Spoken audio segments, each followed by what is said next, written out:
Hello student, स्वागत है आपका आईसीटी वर्चुअल क्लासेस में। मैं हूं कविता, आपकी साइंस टीचर। उम्मीद करती हूँ आप सभी अच्छे होंगे और स्वस्थ होंगे। सो क्लास कंटिन्यू करेंगे अपना चैप्टर जिसमें हम बात कर रहे हैं the fundamental unit of life, यानी कि हम बात कर रहे हैं सेल के बारे में। तो अभी तक हमने काफी सारी चीजें डिस्कस की हैं सेल के बारे में, कुछ डिस्कवरीज के बारे में हमने बात की है यहाँ पर, और हमने जाना है जो सेल होती है उसकी डेफिनेशन क्या है। हमारे पास जो इम्पोर्टेंट आता है वो है ये टेबल जिसमें हमने डिस्कवरीज के बारे में बात की है और हमने देखा कि किस साइंटिस्ट ने किस टाइम पे क्या क्या चीजें डिस्कवर की हैं। तो यहाँ पर मैं आपको बार बार कह रही हूँ, आपको क्या करना है, जो टेबल है उसे अच्छे से आपको समझना है। नेक्स्ट हमने बात की थी सेल थ्योरी के बारे में। किसने सेल थ्योरी दी है? आपने कहा शेल्डन एंड स्वान ने दी है, और वर्चू ने भी उसमें अपना एक पॉइंट जोड़ा था जिसमें उन्होंने कहा था जो नई सेल बन रही है वो प्री एग्जिस्टिंग सेल से बन रही है।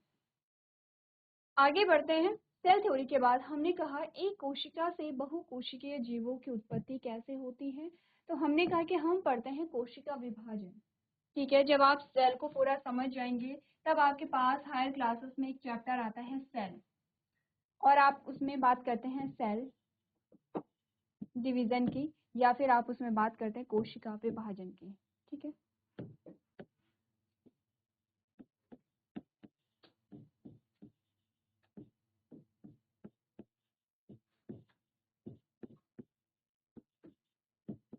कोशिका विभाजन। कोशिका विभाजन में बेसिकली क्या होता है कि एक जो कोशिका है वो विभाजित होती है और एक से दो सेल बनाती हैं, और ये प्रोसेस आगे भी चलती रहती है। लेकिन हमने कहा कि ध्यान रखिए, ये वैसा विभाजन नहीं है जैसा आप क्या करते हैं, नॉर्मली करते हैं। जैसे कि जब आप केमिस्ट्री में पढ़ते हैं तो आपके पास एक टॉपिक आता है chemical changes and physical changes. ठीक है, दो प्रकार के क्या पढ़ते हैं, परिवर्तन पढ़ते हैं, भौतिक परिवर्तन और रासायनिक परिवर्तन। हमने कहा कि भौतिक परिवर्तन ऐसे होते हैं कि जिन्हें हम रिवर्स कर सकते हैं, रासायनिक परिवर्तन को हम रिवर्स नहीं कर सकते हैं। भौतिक परिवर्तन से आपने कहा कि रंग या फिर आपने कहा कि जैसे कलर हो गया है, स्मेल हो गया है, टेम्परेचर हो गया है, टेस्ट हो गया है, इन सारी चीजों में आपने कहा कि चेंज नहीं आता है। वहीं अगर हम बात करें रासायनिक परिवर्तन की तो इन सभी चीजों में चेंज आ जाता है। तो ध्यान दीजिए, हम यहाँ पर भौतिक परिवर्तन की बात नहीं कर रहे हैं। भौतिक परिवर्तन का क्या मतलब हुआ, मैंने कहा मेरे पास ये पेन है, मैंने इसे विभाजित कर दिया है, मैंने इसे दो पार्ट में डिवाइड कर दिया है, इसका विभाजन मैंने कर दिया है। तो क्या हुआ, इस एक पेन से इस पेन के दो पीस मेरे पास आ जाएंगे। ये क्या है, आपने कहा ये एक फिजिकल चेंज है। ठीक है, इससे इस पेन के टेक्सचर में, इस पेन के कलर में, इस पेन के टेम्परेचर में कोई डिफरेंस नहीं आया है। चाहे तो आप क्या कर सकते हैं, ग्लू का यूज करके इसे फिर से जोड़ भी सकते हैं। लेकिन हमने कहा कि जब मैंने इस पेन को तोड़ा दो पार्ट में तो इस पेन का जो साइज है वो कम हुआ है। ठीक है, इस पेन का साइज कम हुआ है, और इससे हमने कहा कि अगर हम इसके और पीसेस करते चले जाएंगे तो एक टाइम पे एक ऐसा पीस आएगा जिसके हम और छोटे पीस नहीं कर पाएंगे। बट सेल के साथ ऐसा नहीं होगा। ठीक है, क्योंकि हम समझते हैं कि सेल जो है वो डिवाइड होती रहती हैं, सेल डिवाइड होती रहती हैं, तभी आप ग्रोथ एंड डेवलपमेंट देखते हैं, तभी आप क्या करते हैं, यहाँ पर आपने कहा कि रिप्लेस होते रहते हैं आपके टिश्यूज। जो डैमेज टिश्यू होते हैं, जैसे हमें चोट लगती है तो उसका ठीक होना क्या है, वहाँ पे टिश्यू या सेल्स का रिप्लेस होना है। जो डैमेज सेल्स हैं वो रिप्लेस हो जाती हैं हेल्दी सेल से। अब हेल्दी सेल से रिप्लेस कैसे होंगी, जब वहाँ पे नई सेल बनेगी तब वहाँ पर क्या होती हैं, वो जो डैमेज सेल हैं वो रिप्लेस होती हैं। लेकिन ऐसा नहीं है कि सेल क्या होती है, दो पार्ट में डिवाइड होगी। तो जैसे मैंने कहा अगर मैं इस पेन को दो पार्ट में डिवाइड करूं तो इसके जो दो भाग होंगे वो हाफ हाफ होंगे। ठीक है, दोनों हाफ हाफ होंगे। लेकिन अगर ये जो सेल है ये दो पार्ट में डिवाइड होती है तो क्या इन दो पार्ट का जो साइज होगा क्या वो इस सेल के हाफ हाफ होता है? नहीं, ऐसा नहीं होता है। हाँ, ऐसा हो सकता है कि जब सेल विभाजित हुई, जब दो सेल बनी तो ये छोटी हो सकती है आकार में, लेकिन जैसे जैसे इनकी वृद्धि और विकास होगी, जैसे जैसे ये मेच्योर होंगी, वैसे वैसे इस सेल का साइज और इस सेल का साइज, या इस सेल का साइज और इस सेल का साइज सेम होता है। ऐसे कैसे हुआ, क्योंकि हमने कहा कि विभाजन यहाँ पर फिजिकल नहीं है, भौतिक रूप से नहीं है। हमने कहा यहाँ पर केमिकली भी चेंजेस आ रहे हैं। जैसे कि हमने कहा रोटी को जब हम दो पार्ट में डिवाइड करते हैं तो सेम होता है, रोटी के छोटे छोटे पार्ट हमारे पास आते हैं, क्योंकि रोटी में कोई ऐसी रिएक्शन नहीं हो रही है, रोटी में कोई ऐसी प्रोसेस नहीं हो रही कि आपने दो पार्ट में रोटी को डिवाइड किया, अब वो जो दोनों पार्ट है उनमें क्या होगी, वृद्धि और विकास होगा। ऐसा होता है? नहीं होता है। लेकिन सेल में क्या होगा, आपने कहा सेल के अंदर जो भी मटेरियल है, आगे जाके आप जो भी मटेरियल सेल के अंदर पढ़ते हैं, आपने कहा ये क्या होता है, डबल होने लगता है। ये डबल होगा, और जब यहाँ पर डबल हो जाता है तो अब ये जो देखिए नॉर्मल सेल है, नॉर्मल सेल एक तो हमारे पास एक नॉर्मल सेल आती है, ये सेम सेल ये है। अब इसमें हमने कहा जो भी चीजें हैं जैसे न्यूक्लियस है, साइटोप्लाज्म है, सेल ऑर्गेनेल्स है, प्रोटीन है, जो भी चीजें हैं नॉर्मल है। अब धीरे धीरे ये क्या जैसे डेंस होने लगता है, सघन होने लगता है। ठीक है, डेंस का मतलब है कि जो भी इसमें चीजें हैं, जो भी मटेरियल है, उसका अमाउंट यहाँ पे डबल होने लगता है। अमाउंट डबल होने से क्या हुआ, अब जब ये दो पार्ट में डिवाइड होगा तो आपने कहा ये जो मटेरियल है ये दो जगह बांट सकता है, इक्वली बांट सकता है, होगा ऐसा। और आपने कहा आपके पास फिर से नॉर्मल सेल यहाँ पर आ जाती है। तो यहाँ पर एक कोशिका से बहुकोशिकीय जीवों का निर्माण ऐसे ही होता है। हमने जब रिप्रोडक्शन पढ़ा है, आपने जो प्रीवियस आपकी क्लासेस रही हैं उसमें आपने रिप्रोडक्शन को पढ़ा है, और हम कहते हैं कि यहाँ पर मेल और फीमेल गैमेट फ्यूज होकर के एक सिंगल सेल बनाते हैं, दैट इज जाइगोट। हमारे पास क्या बनता है, जाइगोट बनता है। अब ये जो जाइगोट है ये क्या है, एक सिंगल सेल है, यानी कि एक कोशिका है, सिंगल सेल है। इस सिंगल सेल से पूरे जो ह्यूमन बॉडी है, सारे ही जीवों का निर्माण होता है, लेकिन अगर हम ह्यूमन बॉडी को एग्जांपल लें हम अच्छे से समझ सकते हैं।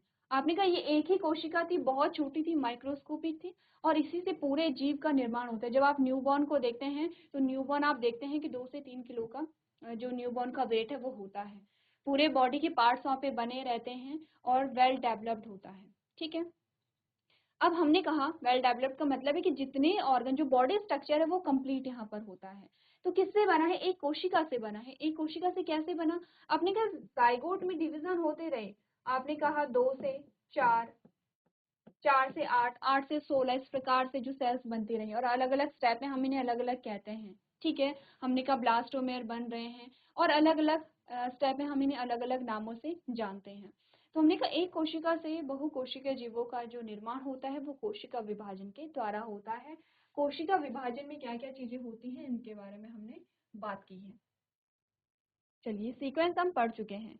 इसी के साथ हम ये भी जान चुके हैं कि टाइप्स ऑफ ऑर्गेनिज्म क्या होते हैं, एक कोशिकीय और बहुकोशिकीय जीव होते हैं। डेफिनेशन आप अच्छे से समझते हैं। बात करते हैं शेप ऑफ सेल, यानी कि कोशिका के आकार की। अगर मैं आपसे कहूँ, अभी तक मैंने जब भी आपको कोशिका का एग्जाम्पल दिया है तो मैंने आपको सिंपल सा एक सर्कल बनाया है कि ये कोशिका है। ठीक है, या फिर ज्यादा से ज्यादा हमने इस प्रकार से एक सेल को निरूपित किया है। दोनों में डिफरेंस ये है कि एक प्लांट सेल है और एक एनिमल सेल यहाँ पर है। ठीक है, हमने यहाँ पे दो ही शेप देखे हैं। तो क्या ऐसा होता है कि एनिमल सेल सारी सेल्स इस प्रकार के होती है और प्लांट सेल सारी इस प्रकार की होती हैं? एक बार आप देखिए कि क्या कोशिका का आकार एक ही जैसा होता है या भिन्न भिन्न हो सकता है। चलिए, तो यहाँ पर आपने जैसे कि आपके स्क्रीन पे लिखा था, कोशिका के आकार के बारे में हमें बताया गया था कि जो सेल्स होती हैं वो अलग अलग शेप की होती हैं। सिर्फ अलग अलग शेप की नहीं होती हैं, अलग अलग आकार की नहीं होती, बल्कि इनका फंक्शन भी अलग अलग होता है। आगे जाके हम कुछ सेल्स के बारे में देखेंगे, कुछ एग्जाम्पल्स हमारे पास आते हैं और हम देखते हैं जो सेल्स होती हैं वो अलग अलग प्रकार की होती हैं, अलग अलग इनका फंक्शन होता है। आपने कहा द शेप ऑफ सेल्स में very depending upon the types of function they perform in an organism, यानी कि किसी भी जीव में उनके द्वारा किए जाने वाले कार्य के प्रकार के आधार पर कोशिका का आकार भिन्न हो सकता है। Cells are capable of changing their shape, for example the white blood cells and amoeba can change shape of their own. आपने कहा कोशिकाएं अपना आकार बदलने में सक्षम होती हैं। उदाहरण के लिए हैं श्वेत रक्त कणिकाएं और अमीबा अपने आप आकार बदल सकते हैं। हमने यहाँ पे दो चीजें समझी हैं बेसिकली स्लाइड में। वो चीजें क्या क्या है, सबसे पहला तो ये है कि जो कोशिकाएं हैं उनका आकार अलग अलग होता है, आकार के साथ साथ उनके कार्य भी अलग अलग होते हैं, पहली चीज। दूसरा, हमने कहा कोशिकाएं अपना आकार बदल सकते हैं। ठीक है, टाइम के अकॉर्डिंग या सिचुएशन के अकॉर्डिंग या फंक्शन के अकॉर्डिंग ये क्या है, अपना आकार बदल सकती हैं। एक एग्जाम्पल आपके पास आया है अमीबा। अमीबा अपना आकार बदल सकता है। अब अमीबा आपने बहुत बार पढ़ा है, जब आप बाइनरी फिजन पढ़ रहे थे तब हमने अमीबा का एग्जाम्पल देखा था, जब आपने कहा था कि जो फीडिंग हैबिट होती है अमीबा की वो किस प्रकार से होती है, तब हमने देखा था अमीबा अपना आकार बदल रहा है। क्यों बदल रहा है, अपने भोजन को ग्रहण करने के लिए अपना आकार को चेंज करेगा। अब एग्जाम्पल में देखते हैं हमारे पास अलग अलग प्रकार की सेल्स आती हैं।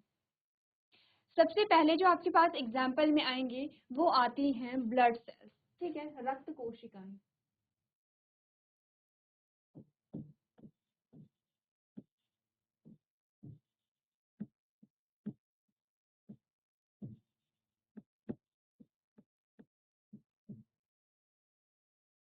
रक्त कोशिकाएं जो होती हैं हमारे पास तीन आती हैं। व्हाइट ब्लड सेल्स जिसे WBC या फिर श्वेत रक्त कणिकाएं कहते हैं। आप लोग साथ साथ में नोट करते रहेंगे, WBC को हम क्या कहते हैं? श्वेत रक्त कणिकाएं।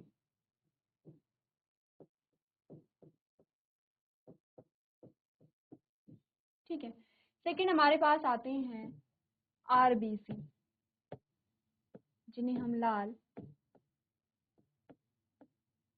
रक्त कणिकाएं कहते हैं।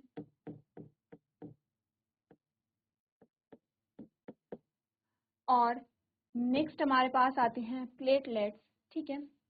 यहाँ पर इनका जो फंक्शन होता है वो अलग अलग होता है और शेप भी आप देख सकते हैं तीनों का। आपने ये शेप देखा, आपने ये शेप देखा और आपने ये शेप देखा है, ठीक है। तो यहाँ पर इनके जो शेप होते हैं वो अलग अलग आपको दिखाई देते हैं। सबसे पहले WBC देखिए। WBC कैसे होते हैं? कलरलेस होते हैं। अगर मैं आपसे पूछूं फंक्शन क्या होता है WBC का, अगर मैं आपसे कहूँ WBC का फंक्शन क्या होता है,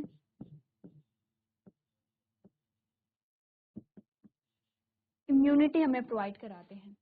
आपने कहा सेकंड हमारे पास आता है RBC जो लाल रंग के आपके पास आते हैं। इनका जो आपने देखा स्ट्रक्चर है या शेप है ये थोड़ा सा अलग है। बी से चपटी हुई सी आपको दिखाई दे रही है। लाल रक्त कणिकाओं का जो फंक्शन होता है वो ये क्या होता है? आपने कहा ट्रांसपोर्टेशन में।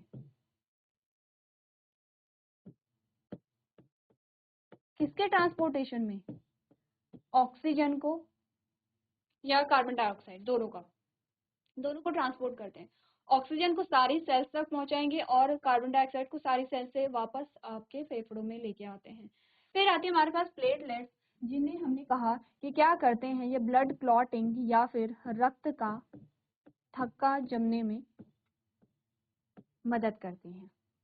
अब ध्यान से देखिए जो हमारा जो रक्त बना है, जो हमारा खून होता है जिसे हम साधारण भाषा में खून कहते हैं, रक्त है या ब्लड है, वो बना होता है इन तीनों चीजों से। इसके अलावा प्लाज्मा भी होता है, ठीक है। प्लाज्मा भी क्या होता है? हमने कहा कि यहाँ पर प्लाज्मा जो होता है उसमें कुछ प्रोटीन्स होते हैं, ठीक है, कुछ एंजाइम्स यहाँ पे हो सकते हैं। तो यहाँ पर हम सेल्स की बात अगर करें तो हमारे पास तीन प्रकार के आते हैं और ये तीनों मिल करके क्या बनाते हैं? रक्त को बनाती हैं। तीनों जो चीजें हैं हमारी, जैसे WBC, RBC और प्लेटलेट्स हैं, वो कहाँ पे पाई जाती हैं? रक्त में पाई जाती हैं। तीनों का शेप अलग अलग है लेकिन तीनों का काम भी अलग अलग है। सिर्फ शेप नहीं देख रहे हैं हम लोग, कह रहे हैं तीनों का काम अलग अलग है, ठीक है। क्लियर है इतनी बात यहाँ पे? अब इससे डिटेल में आपके पास और भी चीजें आती हैं, जैसे कि आपने कहा कि जो WBC हैं उसके कुछ फीचर्स होते हैं, RBC के कुछ फीचर्स होते हैं, प्लेटलेट्स के कुछ फीचर्स होते हैं, उनका स्ट्रक्चर क्या होता है, ठीक है। तो ये जो चीजें हैं आप लोग सर्च कर सकते हैं और घर से करके लेके आएंगे, क्योंकि चैप्टर हमारा लेंदी है तो हम क्या करेंगे, चैप्टर के पॉइंट्स को पहले कवर करेंगे। तीनों के फंक्शन आपने देख लिए, शेप आप लोग देख रहे हैं कि तीनों की शेप अलग है और शेप के साथ साथ इनके जो कार्य हैं वो अलग अलग हैं। चलिए सेकंड हमारे पास आती हैं मसल्स,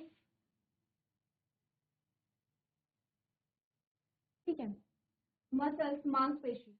तो आप सोचेंगे मांसपेशी हमारी, वैसे मांसपेशी हमारी क्या होते हैं? यहाँ पे ऊतक होते हैं, लेकिन ऊतक किनसे मिलके बने हैं? आपने कहा कोशिकाओं से मिलके बने हैं। तो यहाँ पे जो मसल सेल्स होती हैं हमारी, जो मांसपेशियों की कोशिकाएं होती हैं वो तीन प्रकार की होती हैं। एक होती है कार्डियक सेल्स, एक होती है स्मूथ सेल्स और एक होती है स्केलेटल सेल्स। मांसपेशी समझते हैं आप लोग, जो आपकी मसल्स होती हैं, ठीक है। हमने कहा यहाँ पर जो मसल्स होती हैं वो यहाँ पे तीन प्रकार की होती हैं। सबसे पहले तो आप इनका आकार देखिए, तीनों का आकार अलग अलग है, ठीक है। आपको ये सिलिंड्रिकल दिख रहे हैं और ब्रांच दिख रहे हैं, ब्रांचेस आपको यहाँ पे दिख रही हैं, ठीक है। ये आपको सिलिंड्रिकल नहीं दिख रहे हैं, अगेन ये सिलिंड्रिकल है लेकिन ब्रांचेस आपको नहीं दिख रही हैं यहाँ पर। अब इन तीनों का जो आकार है वो तो अलग अलग है लेकिन इनका कार्य भी अलग अलग है। कार्डियक मसल जो होती है वो आपकी हार्ट में पाई जाती है, आपके हृदय में पाई जाती है, ठीक है। यहाँ पर अगर हम देखें कि मसल्स का फंक्शन क्या होता है, मूवमेंट इनका मेन फंक्शन होता है, ठीक है, मूवमेंट करते हैं। तो आपने कहा कि कार्डियक जो सेल्स होती हैं वो आपके हार्ट में पाई जाएंगी, तो आपके हार्ट में जो मूवमेंट हो रही है, आपके हार्ट जो पंप कर रहा है, वो किसकी वजह से करेगा, कार्डियक सेल्स की वजह से करेगा, क्योंकि कार्डियक मसल्स वहाँ पे पाई जाती हैं। अब हमने कहा कि ये किस प्रकार के मूवमेंट के लिए, किस प्रकार के एक्शंस के लिए रिस्पॉन्सिबल है। अब हमने कहा इनवॉलेंट्री या अनैच्छिक। इनवॉलेंट्री या अनैच्छिक हमने कहा था कि वो चीजें जो हमारे कंट्रोल में नहीं होती, जैसे कि हमारी हार्ट बीट है, जैसे कि आपकी जो रेस्पिरेशन है, ठीक है, ये जैसे कि आपका जो डाइजेशन है, ये हमारे हाथ में नहीं होता है। यानी ऐसा नहीं है कि हम जब चाहे इसे कंट्रोल कर दें और जब चाहे हम इसे स्टार्ट कर दें। जैसे कि हमारा बोलना, हमारे बॉडी का जो मूवमेंट होता है, जैसे मैं आपसे बात कर रही हूँ और बात करते टाइम अपने हाथों को मूव कर रही हूँ, या फिर मैं चल रही हूँ, ये चीजें टोटली हमारे कंट्रोल में होती है। लेकिन अगर मैं कहूँ कि मेरे हृदय का धड़कना या मेरे शरीर में पाचन होना, ये मेरे हाथ में नहीं होता है, ठीक है। तो यहाँ पर जो कार्डियक सेल्स है वो हमारे हार्ट में इनवॉलेंट्री एक्शंस के लिए क्या होती हैं, जिम्मेदार होती है। सेकेंड हमारे पास आते हैं स्मूथ सेल्स। स्मूथ सेल जो हमारे विसिरल ऑर्गन आते हैं, विसिरल ऑर्गन का मतलब आप समझते हैं, जो इंटरनल ऑर्गन्स होते हैं, जो हमारे डेलिकेट ऑर्गन्स होते हैं, इंटरनल जितने भी आपके ऑर्गन है वो बने होते हैं स्मूथ सेल से, ठीक है।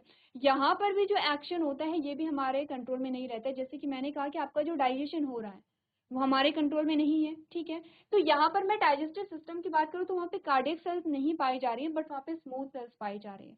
नेक्स्ट स्केलेटल सेल्स आती हैं। हमने कहा यहाँ पे जो मूवमेंट होता है ये हमारे कंट्रोल में होता है, क्योंकि क्या होते हैं, स्केलेटल मसल्स हमारे जो स्केलेटल सिस्टम होता है उससे अटैच्ड होता है, यानी कि हमारे बोन से जुड़ा हुआ होता है। अब यहाँ पर हम चल रहे हैं, हम बोल रहे हैं, मैं अपने हाथों को मूव कर पा रही हूँ, ये सारे जो एक्शंस हैं आपने कहा स्केलेटल मसल्स के थ्रू हो रहे हैं। तो यहाँ पर क्या है, ये अच्छी क्रियाओं के लिए क्या होता है, जिम्मेदार होता है। क्या समझा आपने, अलग अलग प्रकार की सेल्स है, इनका फंक्शन भी यहाँ पे क्या है, अलग अलग है। तो अब आप मान सकते हैं, आप कह सकते हैं कि जो सेल्स होती हैं उनका जो आकार होता है वो अलग अलग होता है और उनका कार्य भी अलग अलग होता है। एक और सेल्स हमारे पास आती है, इसका नाम है न्यूरॉन। इस सेल का जो नाम है वो है न्यूरॉन। जब आप क्लास 10th में जाएंगे तो आप एक चैप्टर पढ़ते हैं कंट्रोल एंड कोऑर्डिनेशन, तब आप इस सेल के बारे में डिटेल में समझते हैं। इस सेल का जो फंक्शन होता है ये बनाता है हमारे नर्वस सिस्टम को। और नर्वस सिस्टम हमारा क्या काम करता है, आपकी बॉडी में आप जितनी भी चीजों को फील कर पा रहे हैं, जो भी आपके सेंस ऑर्गन काम कर रहे हैं वो किसकी वजह से कर रहे हैं, आपके नर्वस सिस्टम की वजह से कर रहे हैं। अगर मैं आपसे कहूँ कि आप कॉन्शियस है, आप चेतन है, आपको कोई भी चीज फील होती है, आप में सोचने समझने की क्षमता है, आपको चीजों को फील करने की क्षमता है, आप क्रिया के बदले प्रतिक्रिया कर पा रहे हैं, ये सारी चीजों के लिए रिस्पॉन्सिबल होता है हमारा नर्वस सिस्टम। नर्वस सिस्टम हमारा बना होता है हमारे ब्रेन से, हमारे स्पाइनल कॉर्ड से, और यहाँ पर जो आपका पेरिफेरल नर्वस सिस्टम होता है। तो अब आप ब्रेन का अगर मैंने नाम ले लिया है तो अब आप समझते हैं कि हमारी बॉडी में जितनी भी एक्टिविटीज हो रही हैं वो हमारा ब्रेन ही कंट्रोल करता है। बेसिकली जो भी हमारे सेंसर्स होते हैं, जो हमारे सेंस ऑर्गन है, वो काम कर रहे हैं किसकी वजह से, हमारे नर्वस सिस्टम की वजह से। नर्वस सिस्टम भी बना होता है एक प्रकार की कोशिका से, ये हमारी क्या है, एक प्रकार की कोशिका है। अब मान लीजिए कि जैसे हम एक एग्जाम्पल लेते हैं, सबसे बेसिक एग्जाम्पल जो हमारे पास आता है, आपने किसी गर्म वस्तु को छुआ, जब छुआ तो गर्म होने का पता आपको कैसे चला, क्योंकि आपने कहा कि आपके सेंस ऑर्गन ने क्या किया है, यहाँ पर जो स्टिमुलस था, जो उद्दीपक था, या जो जो गर्माहट थी उसे फील किया गया है। इस कोशिका ने फिर दूसरी कोशिका को भेजा, इस प्रकार से एक चेन बनती चली गई और आपके ब्रेन तक वो चेन बनी है। तो आपके हाथ से आपके ब्रेन तक मैसेज गया, फिर आपका ब्रेन आपको बोलेगा कि आपको हाथ हटाना है, तो इसी प्रकार से फिर एक और मैसेज आता है और आपके हाथ को दिया जाता है। तो यहाँ पर क्या कर रहा है, ये आपको कमांड दे रहा है, और आपके आसपास की जो एक्टिविटीज हैं, आपने कहा बायोटिक और एबायोटिक जो फैक्टर्स होते हैं, उनसे आने वाली जो भी, आपने कहा कि जो क्रियाएं हैं, उनसे आने वाले जो भी स्टिमुलस है उन्हें क्या करता है, रिसीव करता है। अगला देखते हैं, अगले हमारे पास आते हैं एक चार्ट में आपको बहुत सारी सेल्स बताई गई हैं, जैसे कि आरबीसी है, जैसे कि मसल सेल्स है, जैसे कि नर्व सेल्स हैं, जैसे कि हमने कहा डायटम्स होते हैं, जैसे कि हमने कहा जो गार्ड सेल्स होती हैं, जैसे कि हमने कहा पैरामीशियम होते हैं। ये प्रोटोजोन्स आपके पास आ गए हैं, ठीक है।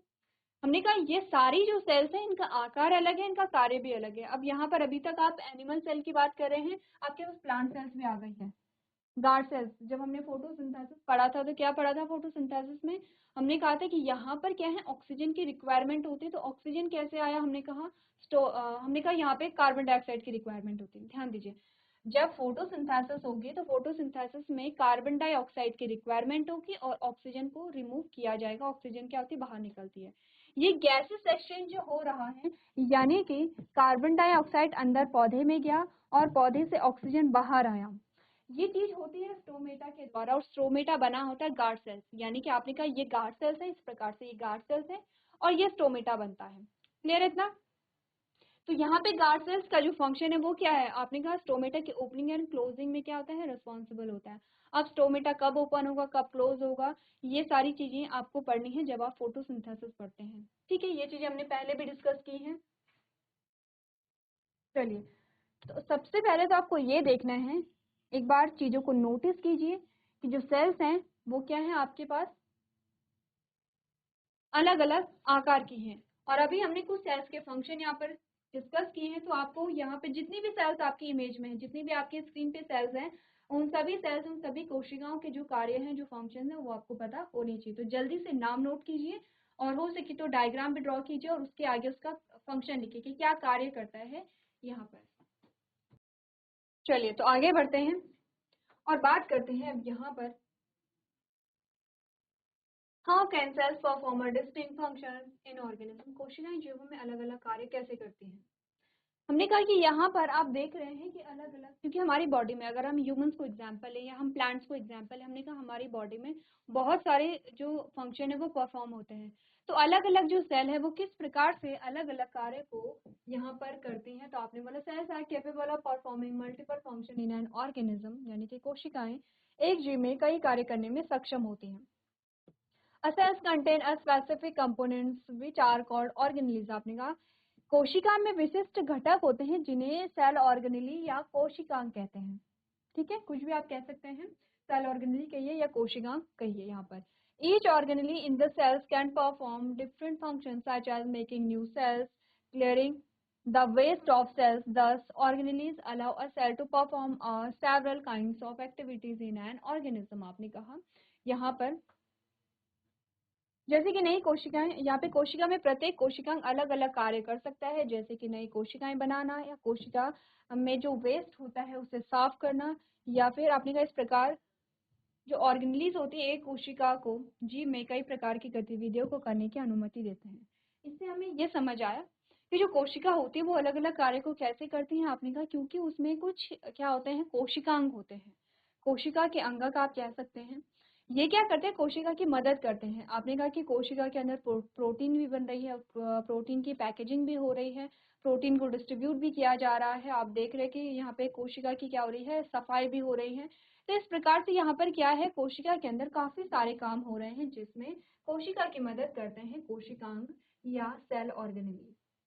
अब ये सेल ऑर्गेनेल क्या होते हैं, इसको समझने के लिए हमें समझना पड़ेगा यहाँ पर ऑर्गेनाइजेशन ऑफ सेल्स, यानी कि सेल का संगठन। इसमें हम बात करेंगे कोशिका किन किन चीजों से मिलकर के बनी है। कोशिका जो है, अगर हम कहें मेनली हमारे पास कुछ पार्ट आते हैं। अभी हम कोशिकांग की बात नहीं कर रहे हैं, सेल ऑर्गेनेल्स की बात नहीं कर रहे हैं। हमने कहा कि जो कोशिका है वो बेसिकली तीन चीजों से मिलकर बनी है, एक है प्लाज्मा मेम्ब्रेन, एक है न्यूक्लियस और एक है साइटोप्लाज्म। ठीक है, यानी कि प्लाज्मा झिल्ली है, नाभिक है और कोशिका द्रव्य। ध्यान दीजिए, हम अगर इनकी बात करें, अगर आपके पास न्यूक्लियस नाम आया है तो हम बात कर रहे हैं यहाँ पे यूकैरियोट सेल के बारे में। ठीक है, प्रोकैरियोट सेल में क्योंकि न्यूक्लियस नहीं होगा, आपने कहा प्लाज्मा मेम्ब्रेन होगी, साइटोप्लाज्म हो सकता है, लेकिन न्यूक्लियस नहीं है। अब यहाँ पर देखिए, एक प्लांट सेल है इस प्रकार से, ठीक है, और ये जो येलो कलर का आपको दिखाया गया है वो है यहाँ पे एक लिक्विड।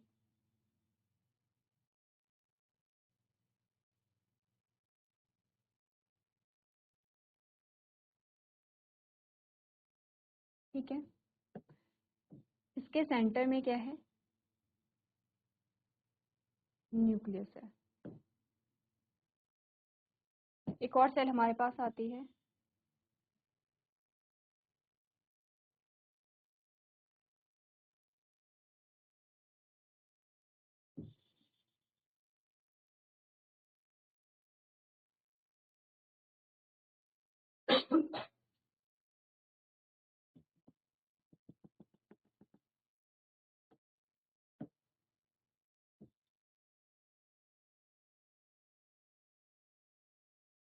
आप समझ गए होंगे इनमें से एक प्लांट सेल है और एक एनिमल सेल है।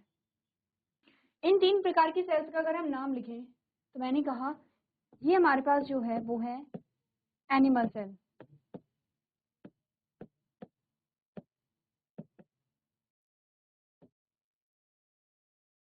ये हमारे पास जो है वो है प्लांट सेल, और ये जो हमारे पास आती है वो है बैक्टीरियल सेल। ठीक है। अगर इन दो सेल्स की हम बात करें तो मैंने कहा ये जो दोनों सेल्स हैं ये हैं यूकैरियोट सेल।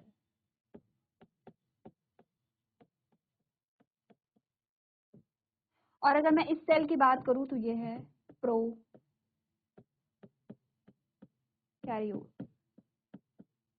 ये है यूकैरियोट्स और ये है प्रोकैरियोट्स।